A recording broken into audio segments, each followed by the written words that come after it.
ভিতরে একটু শঙ্কা আছে, সারা বাংলাদেশে বিভিন্ন ধরনের দুর্ঘটনা ঘটছে। তো নওগাঁ থানাতে এখন পর্যন্ত কিছু ঘটনায় আমরা আশা করি যে কিছু ঘটবেও না।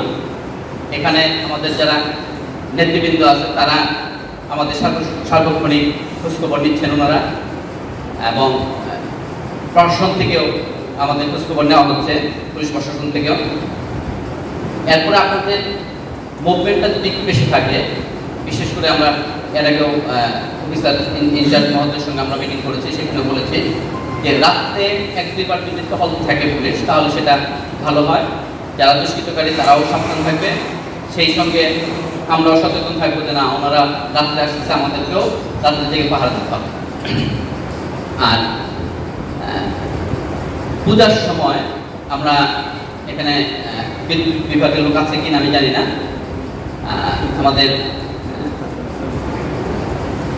ভারপ্রাপ্ত ইউনো মহোদয়ের দৃষ্টি আকর্ষণ করছি যে বিদ্যুৎটা যেন নির্বিচ্ছিন্ন থাকে।